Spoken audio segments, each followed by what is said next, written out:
Welcome back, everybody. I'm Jay. He's Maddie. This is Yankee and the Brit Sports Talk. And we are finally going to finish up our predictions division by division with the AFC West. Hey, first time. Congrats, man. I nailed it. So, yeah. Maddie, I'm going to make this super easy with the first one. We're going to start with the Chiefs. And 15-2, and the only losses I got coming to the Ravens and the Titans. Yeah, I've got them going 14-3. I've got them losing to the Bills, and I've got them losing to the Titans, and I've got them losing to the Broncos last game of the season. Okay, purely because resting everybody. They rest their players. Like, they're a team. We saw last year they're a team that believes they can rest their players rather than keeping them out. It's nothing more than that. They might even rest them for the Bengals game as well, and they'll have enough to beat the Bengals and not the Broncos or beat they're a team that rests their players. That's it. I got them losing to the Bills. I don't know why. I just have a feeling about that game. I thought about that also, though, and I went back and forth, and then my deciding factor was fuck Stephon Diggs. Yeah, I think that might have been. I think that might have been my deciding factor for putting them in. I picked the Chiefs. I was mad. I'm still mad at Stephon Diggs. So I think your hatred for Stephon Diggs made me say that the Bills are going to beat him. I think that's what it. Fair enough. What it might be. That's going to be the most fun game to watch. That's going to be a must-watch game of the season. Now, how epic would it be? And it'll never happen. But there are two teams that are good enough that you get a 17-0 versus a 17-0 Tampa Chiefs rematch, undefeated, going for a Super Bowl. Yeah, they could definitely do that when you look at the schedule. There's a few teams that look like they could really run the table this year. The Bills, they look like a team that could do it as well. Like, there are a few teams in the Browns. We're giving the Chiefs the win over the Browns, but the Browns roster is incredible this season as well. I think they catch the Browns at the right time. You don't want to catch the Chiefs early. You'd rather catch the Chiefs late, because Andy Reid, after he's been hibernating and thinking up of crazy plans for his new offense, is not a person you want to get week one. I think they've got the wood over the Ravens. I think they're in the Ravens' head. I think they're going to win there. I see them struggling against teams that can run the ball. And I know I've just said they'll be the Ravens, but that's just made me think of something, though. And if I'm wrong on this stat, somebody correct me. But if I'm wrong, it's very close. I think Andy Reid is undefeated coming out of a bye. I've heard that in his career. I think he's definitely got the highest win percentage off a bye. If that's true, what's the longest bye in the NFL? The offseason.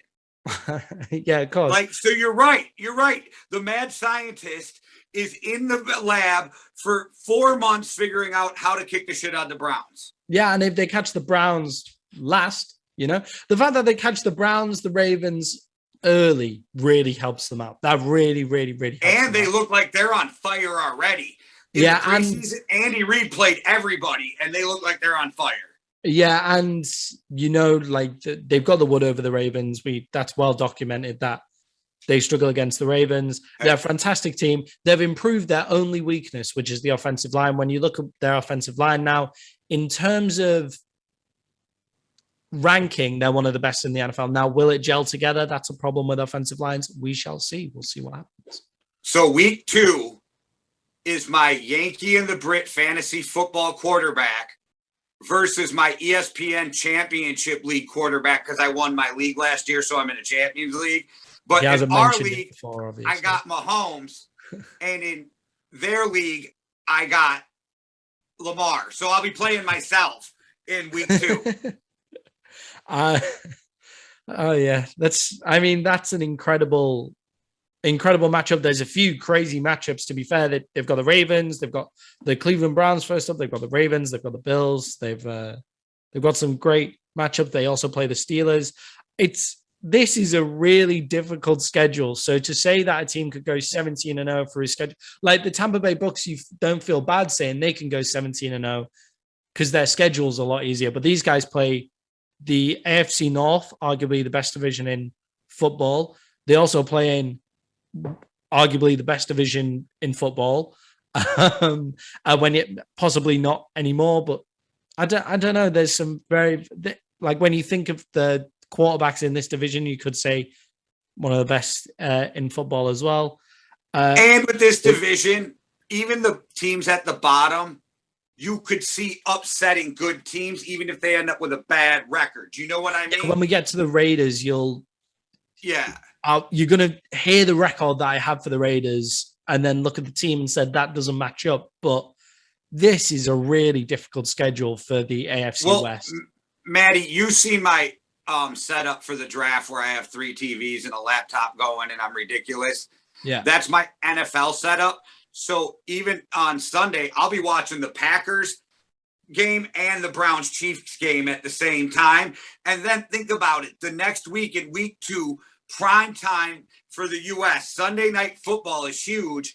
And they give you the Chiefs Ravens in week 2. That's a great. I'll be staying up to watch that game. I'll be teaching in a school on Monday morning, but I will be staying up to watch that game till 4:30 in the morning anyway.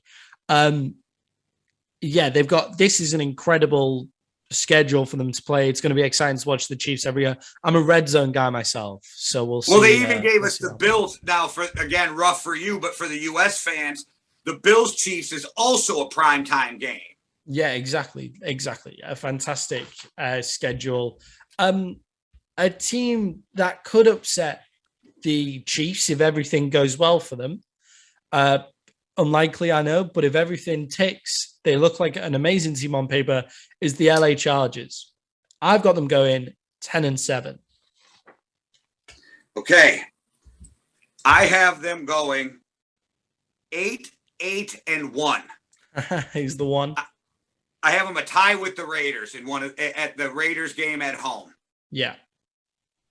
I think with this team, like the Arizona Cardinals, they can go any single way. So Justin Herbert could take a second-year dip. Yeah. The O-line could be like the O-line. They've tried to fix their O-line so many times, San Diego and LA. They've tried so hard to fix their O-line that you almost have no trust in their O-line. They catch the Washington football team at a horrible time. Like that is when your O-line and quarterback are getting used to each other, you don't want to catch one of the best defensive lines in the league. That's a horrible time to get them.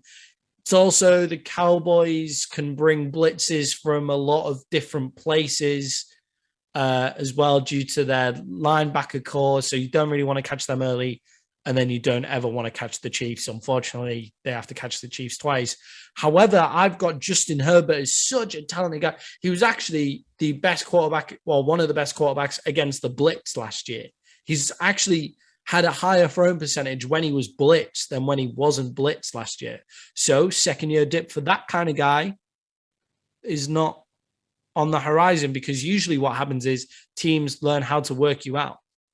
This is how good Justin Herbert is. I'm willing to put my pettiness away, and you know I'm a pretty petty guy when it comes to sports. Yeah. Because I'm a firm believer Justin Jefferson should have won Rookie of the Year. He snapped Julio Jones' receiving records and all of that, but they gave it to a quarterback. But he's so good, I'm okay with it, even though I don't think he should have won it. But they're one of those teams that I could see them being 11-6, 12-5, or I could see them being 5-12 because something went completely sideways, not being Justin Herbert.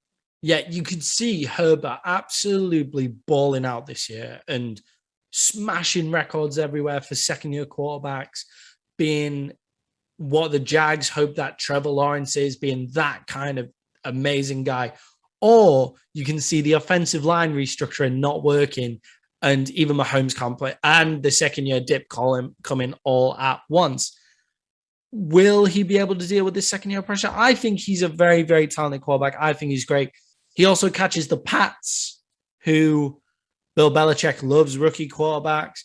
The Ravens defense, you know. Well, like and then they catch the Bengals later, so who knows how Joe Burrow's balling out. Yeah, we'll like, see how Joe Burrow's doing. They could go either way with the Bengals. Do you know what I'm saying? If they can keep him upright, they're a good team. If they can't, they're not. So yeah, it's very similar with the Chargers actually. But like, hopefully, Bosa will be able to get away on the line. Like they have a lot of talent. They have Justin Herbert is an incredible quarterback.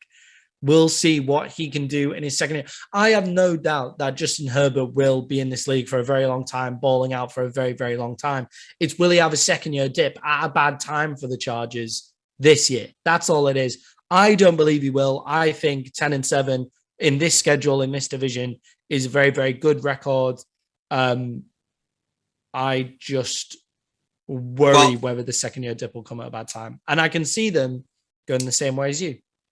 And because I have 8-1, I will explain the tie when we get to the Raiders because it has more to do with the Raiders than it does with the Chargers. Yeah, and I think if also Chris Sims said something, I'll believe it when I see it with the Chargers because they haven't shown That's how me. I feel. Yes. Yeah. Yes. Even when they what were they? They were the 5th seed because they lost the division, but they went like 14-3 or something ridiculous like that.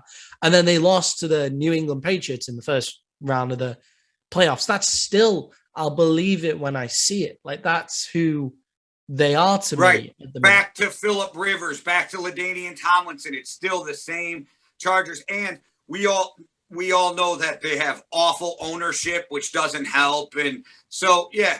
It's one of those, like, you have all the tools, but can you bring it together? For some reason, they changed their offensive coordinator when Justin Herbert's the only good thing. Like, why would you change the offensive coordinator who just broke all the rookie records? That seems like a strange thing to do. I'll believe it when I see it. I believe that Justin Herbert is talented enough. I try not to take ownership too much into account when I do these kind of things. You take the talent of the players, but obviously ownership comes. But when your ownership is in the news like they are all the time now, and the players start getting asked questions, that's the only time. It's difficult to overlook. It's really, really difficult to overlook. And I really like them. A team that I think a lot of people are sleeping on and people don't like as much as what their roster necessarily suggests are the Denver Broncos. Now, I've still got them going 7-10. I've not got them blowing the league apart. But I got 10-7. Yeah, I just think that the league's sleeping on them a bit when they shouldn't be, and I'm sleeping on them a bit when I shouldn't be. The 7-10 kind of comes in because I'm feeling confident in the Chargers. If the Chargers go the way that you think they're going, then that quickly swaps to 9-8. And I have them splitting with the Chargers. But when it comes to the Broncos, I got them getting beat twice by the Chiefs. Yeah. Right? I got them beaten once by the Chargers. I think they're going to lose to the Ravens. I think they're going to lose to the Browns. I think they're going to lose to the football team. And I think they're going to lose to the Steelers. I think the league has overlooked Teddy Bridgewater. And the reason I say that is look at the team that Teddy Bridgewater's on right now. It's a good defense. Yeah. Good receivers, good running game, good offensive line. Does that remind you of the Saints when he came in and spelled Drew Brees? Yeah, I think if you look at the weapons that the Broncos have, it's impressive. Like, it is an impressive set of weapons that they have there. Jerry Jeudy will be more used to the NFL now. Hopefully, he'll show the caliber of wide receiver everybody thought he was coming out of the draft. Sutton is an absolute freak of nature. I really like the Broncos offense. I also think their defense will be a lot stronger. By all accounts, Von Miller's back. You know how much I love Patrick Surtain coming out the draft and how upset I was when he got drafted to the Broncos as well. I think they catch some teams that aren't very good for them. In another division, if these guys are in the NFC East, they are a better off team than where they are at the minute. I've just got them losing twice to the Chargers. And then the Washington football team's not the best matchup for them. I'm not sure about their offensive line. I have them losing to the football team. I have them losing at the Cowboys. But if that was the other way around and the Cowboys were in Denver, I would have them beating the Cowboys. I've got them splitting with the Raiders. Do you know why I have them beating the Cowboys? And it's very simple. Teddy Bridgewater knows Mike McCarthy.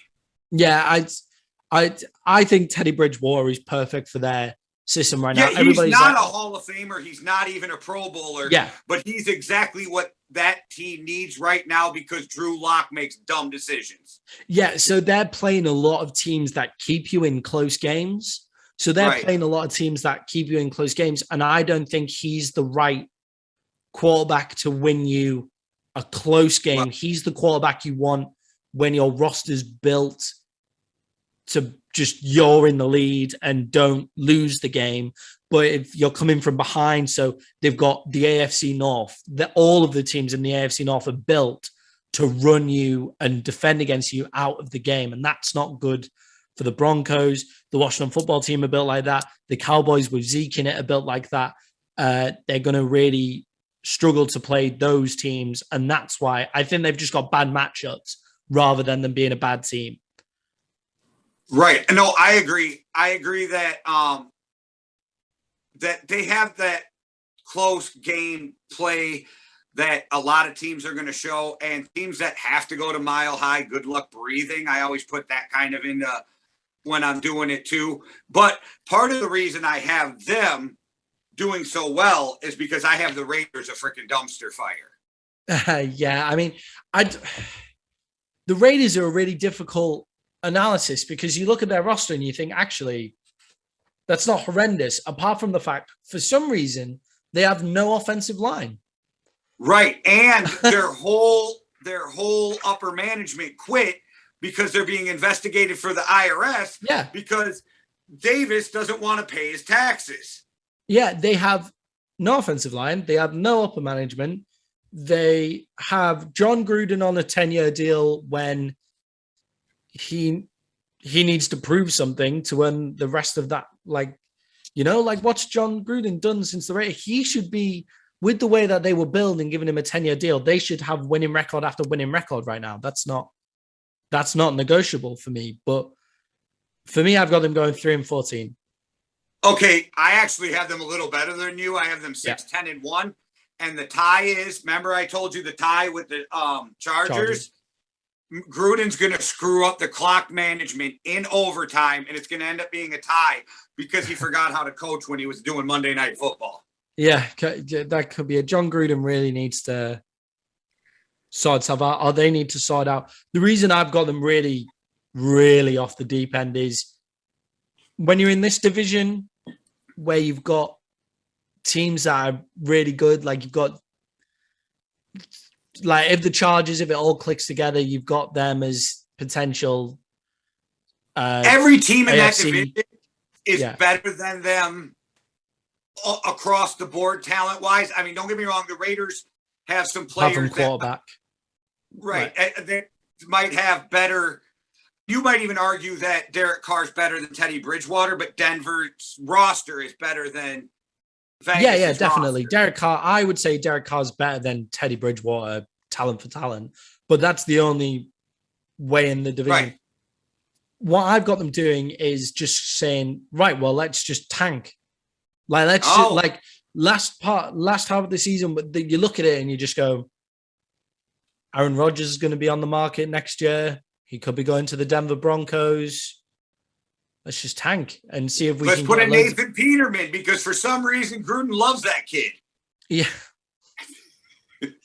But it's just like, let's just tank and then see how many picks we have to throw out to get, because he hates Derek Carr. It's so clear that he hates Derek Carr, John Gruden. John Gruden has this weird thing where he loves his quarterback until he hates him, and it always happens. Yeah, Chris Sims talks about him all the time, and like he did not like Chris Sims as soon as he lost his spleen. It was very strange. But they've got them going 3-15. I've got a lot of tanking going on, a lot of, not much pride in their organization. They're facing a lot of teams with amazing defensive lines when they don't have an offensive line.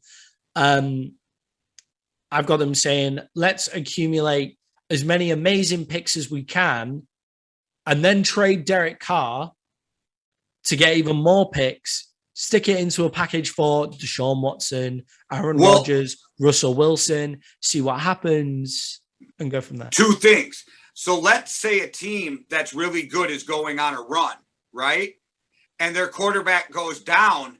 That's when you can get the most for Derek Carr mid-season before trade deadline. Also, we are talking about the same team who traded away Khalil Mack and then tried to call the Bears and trade back for him again this year. Yeah, that like the smartest thing for them to do would actually be to tank. I just want to put that out there as well. They're the kind of team that won't tank when they should. Like the Jets should have probably tanked. Oh, well, they got Zach Wilson, who's good enough. Like it was a good quarterback. I agree with you, but do you know what Raiders fans would do if they thought their team was tanking? They're called the Black Hole. Like, they're in Vegas now, not in Oakland. So Oakland, LA, Vegas, I'm just saying they got three fan bases that would lose their mind. But I agree with you. I didn't think about tanking, but it's not the craziest if a Ryan Tannehill goes down and the Titans come up because they have a real shot and they're like, look, I'll give you a first. Just give us the fucking kid, like the Vikings did with Sam Bradford. And then play with Marcus Mariota for the rest of the season, because Marcus Mariota has come in and played well, like when he's actually played. I still think you put in Nathan Peterman just because it'd be hilarious. Or just whoever the hell you want. Do you remember Nathan Peterman? He's the guy who replaced Tyrod Taylor in the middle of or at the start when Tyrod was balling in Buffalo and threw 5 interceptions in the first half. Fantastic. And Gruden loves him. I just think you have a roster that's bad enough that if you're tanking, nobody will notice. Like, I genuinely think you could tank and nobody would notice. And that's a good way to be. Their roster, actually, when you look at them, is not that bad. Like, they're a team that can, if everything clicks, they can beat any team, apart from the fact they don't have an offensive line. That's it. As we've shown, is the key part of winning an American football game. They also don't really have a secondary, so you feel like you can throw on them a bit as well, especially in this division where you've got Mahomes and Herbert in the division as well. For the Raiders, I would just say, see where you are, like, because you can beat. They've got a roster who can beat anybody. See where you are, and if you're shitting out, you're not going to win anything. Then just tank from there. Get a good quarterback on the market. Do whatever you need to do, whatever you feel like you need to. If you tank, chances are, he was one of the teams on Rodgers' trade list, and the Packers still have to trade Rodgers after this season. Yeah, but like you trade Rodgers, so you trade for Rodgers, you keep him away from the Broncos. So if you're able to put a better trade package in than the Broncos, you trade, you give the Packers Derek Carr and all your picks, and not even all your picks. You can then also get top defensive players in the second and third round. And free agents will flock to you. Yeah, with your third best picks and stuff like that. You can fix the offensive line with free agents, because there's always free agent offensive linemen out there that want to play with Aaron Rodgers. That want to play with Aaron Rodgers and want to be in Vegas. You know, it's like a pretty cool seat to be in. The Raiders, by being shit, could be really good. It's not like the Texans or the Jags where they're going to be shit anyway. They're probably going to be shit next year, no matter what they do. The Raiders have enough good players to do something. It's just they play in a really difficult division, so they may as well tank and then go from there. That's why I've got them going 3-14. And also, I don't think they're particularly good, especially without an offensive line. I do love Derek Carr, though. If he's on the market and Dak Prescott goes down again, the Cowboys should definitely give him a call, because he fit in very well. Yeah. Now, the Vikings, when they were drafting, when they moved up for Teddy Bridgewater back to the last pick, I thought they were going up for Derek Carr in that draft. Yeah, that's not a bad thing for the Vikings to do either, really, is it? If you trade. Right, but I thought they were going to draft him instead of Bridgewater when they traded back into the first round. The Raiders, for a trash team, are in a good situation even though they're going to go 3-14. It's very difficult to say.